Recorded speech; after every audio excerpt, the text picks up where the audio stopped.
الحمد للہ رب العالمین۔ ترجمہ: سب تعریفیں اللہ کے لیے ہیں جو تمام جہان والوں کا پالنے والا ہے۔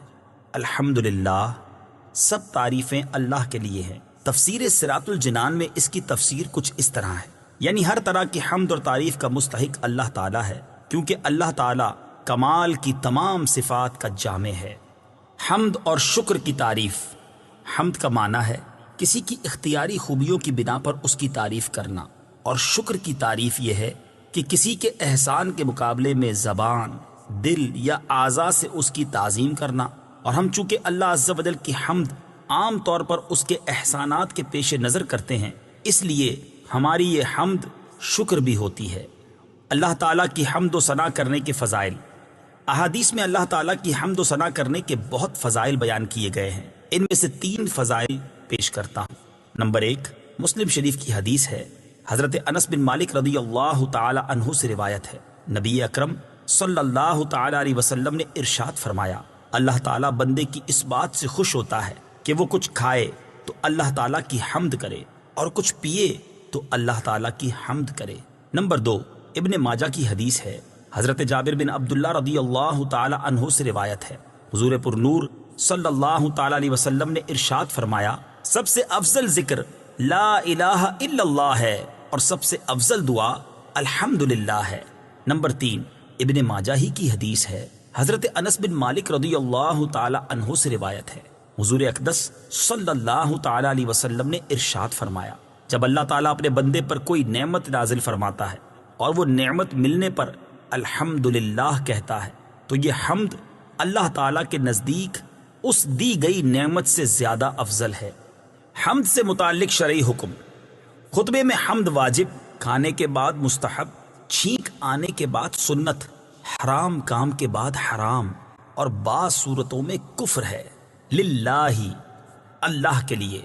اللہ اس ذات اعلیٰ کا عظمت والا نام ہے جو تمام کمال والی صفتوں کی جامع ہے، اور بعض مفسرین نے اس لفظ کے معنی بھی بیان کیے، جیسے اس کا ایک معنی ہے عبادت کا مستحق، دوسرا معنی ہے وہ ذات جس کی معرفت میں عقل حیران ہے، تیسرا معنی ہے وہ ذات جس کی بارگاہ میں سکون حاصل ہوتا ہے، اور چوتھا معنی ہے وہ ذات کہ مصیبت کے وقت جس کی پناہ تلاش کی جائے۔ رب العالمین، جو سارے جہان والوں کا مالک ہے۔ تفسیر صراط الجنان میں اس کی تفسیر کچھ اس طرح ہے، لفظ رب کے کئی معنی ہیں، جیسے سید، مالک، معبود، ثابت، مصلح، اور بتدریج مرتبہ کمال تک پہنچانے والا، اور اللہ تعالیٰ کے علاوہ ہر موجود چیز کو عالم کہتے ہیں، اور اس میں تمام مخلوقات داخل ہیں۔ الرحمن الرحیم۔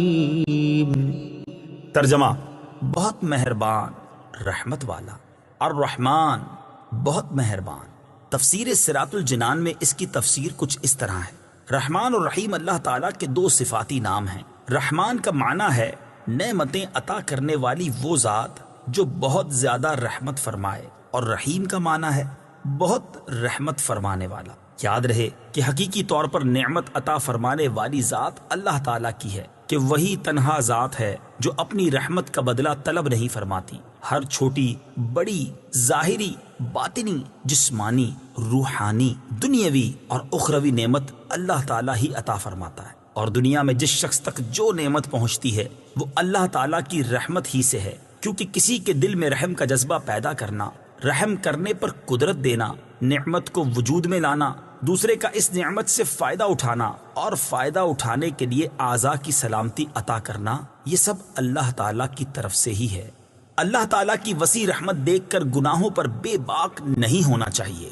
ابو عبداللہ محمد بن احمد قرطبی رحمۃ اللہ تعالی علیہ فرماتے ہیں، اللہ تعالیٰ نے رب العالمین کے بعد اپنے 2 اوصاف رحمان اور رحیم بیان فرمائے۔ اس کی وجہ یہ ہے کہ جب اللہ تعالیٰ نے فرمایا کہ وہ رب العالمین ہے، تو اس سے سننے اور پڑھنے والے کے دل میں اللہ تعالیٰ کی عظمت کی وجہ سے اس کا خوف پیدا ہوا، تو اس کے ساتھ ہی اللہ تعالیٰ کے 2 اوصاف رحمان اور رحیم ذکر کر دیے گئے، جن کے ذمن میں اللہ تعالیٰ کی اطاعت کرنے کی ترغیب ہے۔ یوں ترہیب اور ترغیب دونوں کا بیان ہو گیا تاکہ بندہ اللہ تعالیٰ کی اطاعت کرنے کی طرف اچھی طرح راغب ہو اور اس کی نافرمانی کرنے سے رکنے کی خوب کوشش کرے۔ قرآن مجید میں اور مقامات پر اللہ تعالیٰ کی رحمت اور اس کے عذاب دونوں کو واضح طور پر ایک ساتھ ذکر کیا گیا ہے۔ چنانچہ اللہ تعالیٰ ارشاد فرماتا ہے، نبئ عبادی انی انا الغفور الرحیم وان عذابی هو العذاب العلیم۔ ترجمہ، میرے بندوں کو خبر دو کہ بے شک میں ہی بخشنے والا مہربان ہوں اور بے شک میرا ہی عذاب دردناک عذاب ہے۔ اور ارشاد فرمایا، غافر الذنب وقابل التوب شدید العقاب ذی الطول لا الہ الا هو الیہ المصیر۔ ترجمہ، گناہ بخشنے والا اور توبہ قبول کرنے والا، سخت عذاب دینے والا، بڑے انعام عطا فرمانے والا ہے، اس کے سوا کوئی معبود نہیں، اسی کی طرف پھرنا ہے۔ نیز حضرت ابو ہریرہ رضی اللہ تعالی عنہ سے روایت ہے، رسول اللہ صلی اللہ تعالی علیہ وسلم نے ارشاد فرمایا، اگر مومن جان لیتا کہ اللہ تعالیٰ کے پاس کتنا عذاب ہے تو کوئی بھی اس کی جنت کی امید نہ رکھتا، اور اگر کافر جان لیتا کہ اللہ تعالیٰ کے پاس کتنی رحمت ہے تو اس کی جنت سے کوئی نا امید نہ ہوتا۔ لہٰذا ہر مسلمان کو چاہیے کہ وہ امید اور خوف کے درمیان رہے اور اللہ تعالیٰ کی رحمت کی وسعت دیکھ کر گناہوں پر بے باک نہ ہو، اور نہ ہی اللہ تعالیٰ کے عذاب کی شدت دیکھ کر اس کی رحمت سے مایوس ہو۔